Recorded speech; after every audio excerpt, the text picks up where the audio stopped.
Tercero, el desarrollo y aprovechamiento de las energías renovables a través de la cultura, de Boris Muraviev. 1. El análisis de la crítica situación en la que el pasaje de una a otra era sumerge al mundo nos ha llevado a la convicción que la causa inmediata del perturbado periodo de la historia que atraviesa la humanidad actual es de orden material. Se trata de la revolución industrial, o mejor aún, energética, que a la simple fuerza muscular, humana o animal, que hasta entonces constituía con el viento la única fuente de energía, ha sustituido sucesivamente el vapor, la electricidad y la energía nuclear, la que por otra parte cada día avanza más con sus aplicaciones tecnológicas y ha puesto así a disposición del hombre fuentes de energía casi ilimitadas. Las considerables repercusiones de esta revolución, cuya amplitud es difícil prever, nos comprometen en un camino que debería ser, en principio, el de la nueva humanidad. En principio, analicemos cuáles son, para el hombre, las consecuencias materiales de la crisis actual, que resulta de la gran transformación de la estructura del mundo por efecto de los medios técnicos. Luego, examinaremos el sentido profundo de esta crisis en el orden moral. ¿Qué será de la nueva humanidad? O sobre todo, ¿en qué podría transformarse? Es esto sobre lo cual se tratará de dar una idea. Sin embargo, ya desde ahora podemos deducir, por las constataciones que seguirán y no tienen ningún carácter limitativo, algunas de las mayores consecuencias de esta transformación. Primera constatación. La nueva técnica de los transportes y las comunicaciones ha modificado el sentido de las distancias. Hoy en día no existen más lugares inaccesibles. El mundo se ha achicado. Las antípodas se han vuelto vecinas. Las distancias no se cuentan más en kilómetros, sino en unidades de tiempo necesarias para alcanzar un punto cualquiera. He aquí algunas distancias expresadas en tiempo antes de la aparición de los ferrocarriles. Correo. París-San Petersburgo, correo urgente, 17 días. Roma-Londres, correo urgente, 13 días. Roma-San Petersburgo, 30 días. Berlín, norte de Italia, 10 días. Viena-Berlín, 5 días. Berlín, frontera española, 14 días. Segunda constatación. El perfeccionamiento de la máquina obliga a utilizar materias primas que provienen del mundo entero. Solo la industria automovilística emplea más de 200. La autarquía se encuentra superada por el hecho de que las solidaridades económicas son cada vez más amplias. Autarquía. Sistema económico en el que un Estado se abastece con sus propios recursos, evitando en lo posible las importaciones. Doctrina política y económica que propugna este sistema. Tercera constatación. La máquina culminó en la producción en serie que, modificando la ley de la oferta y la demanda, plantea el problema de los mercados. Después, el de la superproducción.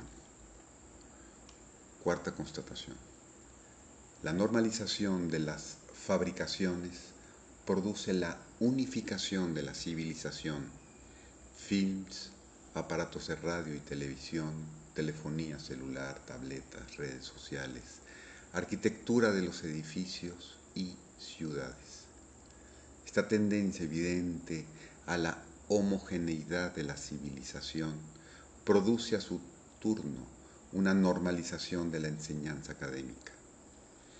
La cosa es inevitable, siendo dado que los mismos problemas u otros similares se plantean en todas partes y por consecuencia demandan soluciones análogas. Quinta constatación. El hombre dispone actualmente de medios de acción que no podría haberse imaginado hace 2 siglos, un siglo. La producción que le parece totalmente natural con el equipamiento moderno es consecuencia de un crecimiento de posibilidades que de una manera general prosigue a un ritmo cada vez más rápido y hace que en el conjunto la solución de problemas como el de la miseria pueda hoy en día ser encarado prácticamente. Pero cada medalla tiene su reverso. La potencia técnica que podría ser una bendición para la humanidad puede también conducirla a catástrofes espantosas. Por la fuerza de las cosas, el desarrollo de la cooperación internacional, de deseable que era, ha devenido indispensable. Los estados se ven ahora obligados a resolver sus problemas ya no más en el cuadro nacional, sino sobre el plano internacional. A su turno, esta interdependencia reclama lógicamente una colaboración entre los pueblos. Sin embargo, si en el nivel técnico el mundo evoluciona rápidamente hacia la unidad, en el plano político se compone siempre de estados que se afirman como personalidades soberanas. Aquí no se trata de algo artificial, cada nación es una sólida realidad y profundamente enraizada, hecho que está en evidente contradicción con las consecuencias de la revolución técnica. Actualmente vemos afirmarse a las nacionalidades con una creciente fuerza pasional y este fenómeno se desarrolla en 2 niveles. En la superficie, por el hecho de la descolonización y en profundidad, por el hecho de su dinamismo y la agudeza que revisten el mundo entero. De esta contradicción resulta, en último análisis, un doble proceso. Mientras que la revolución técnica demanda urgentemente la instauración de un orden internacional, si no único, al menos unificado, por el contrario, se constata en los pueblos un desarrollo rápido y poderoso de una conciencia nacional que a veces se exaspera hasta la xenofobia. Estos procesos inversos amenazan a la sociedad humana con un desgarramiento. Ya se ha señalado y bosquejado una solución teóricamente posible del problema respecto a la ONU. La cuestión es saber cómo se puede pasar del plano teórico al plano práctico.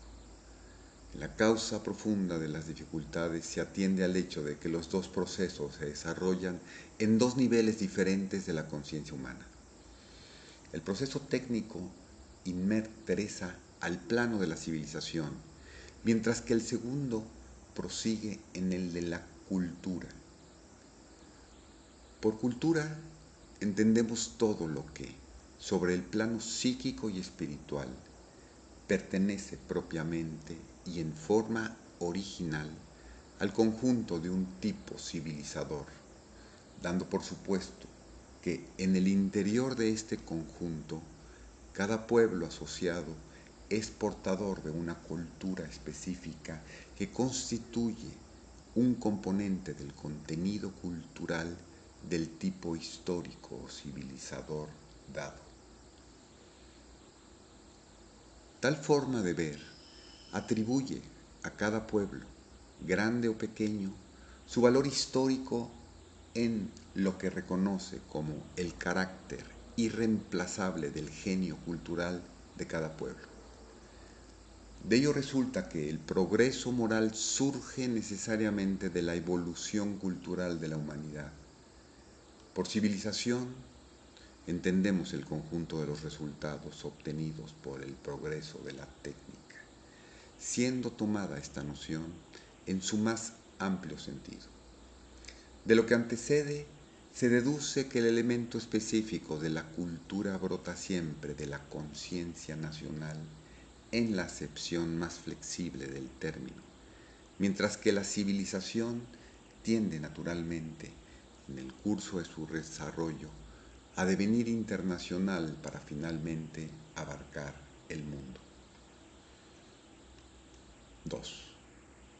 Estas definiciones resumen y explican el doble proceso que opone la internalización general a la que llaman, lógicamente, la revolución técnica, con la afirmación siempre más fuerte de la conciencia nacional de todo pueblo, grande o pequeño, colonizado o semicolonizado.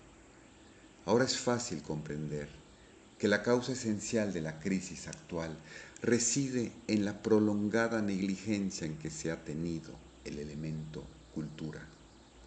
Esta negligencia ha engendrado una noción quimérica de civilizados por oposición a la de salvajes, palabra con la cual a veces se ha designado pueblos de una alta cultura, aunque diferente a las nuestras, en las cuales la civilización no evoluciona al mismo ritmo que en Occidente. A la larga, esta confusión ha tomado en el espíritu de los occidentales el carácter de una verdad. Al aceptar el deísmo de Voltaire y al introducir en nuestro psiquismo la deificación de la personalidad establecida por la Revolución Francesa, con lo cual se termina por atribuir a la civilización el sentido y el valor de la cultura. Ahora bien, lo hemos visto, la cultura es siempre la propia de una nación y solo puede desarrollarse en el cuadro de la libertad y la independencia nacionales. Sin embargo, por una paradoja aparente, es el mismo desarrollo de la civilización occidental y su propagación a través del mundo lo que ha creado las condiciones necesarias para la instauración, sobre todo el globo de esta independencia nacional. 3. No nos queda más que plantear correctamente el problema de la expansión de la cultura en toda la variedad de sus aspectos nacionales. Estos aspectos son específicos y de valor equivalente.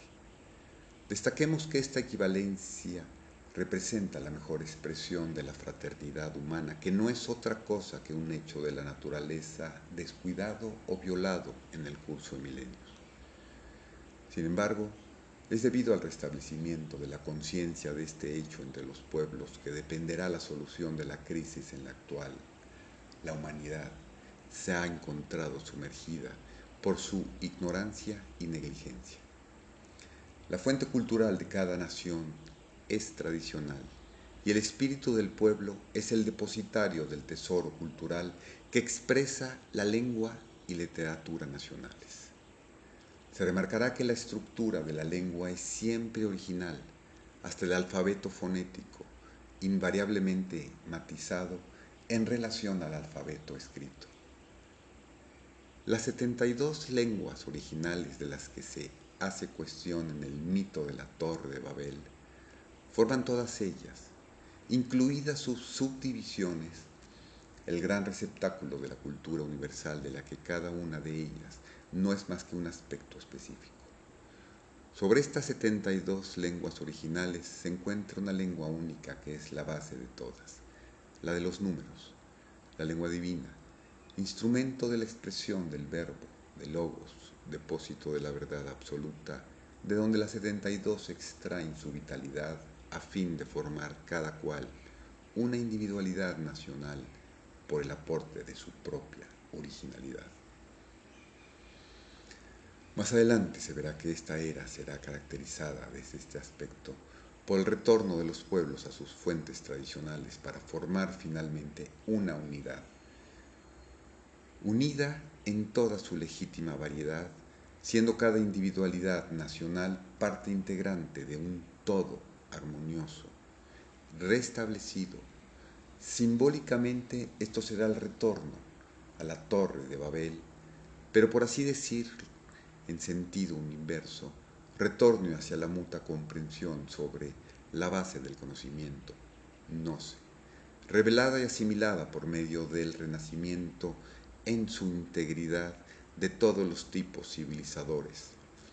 Esto será el florecimiento de las culturas nacionales en el cuadro de una civilización mundial unificada, expresión del gran principio de la fraternidad humana.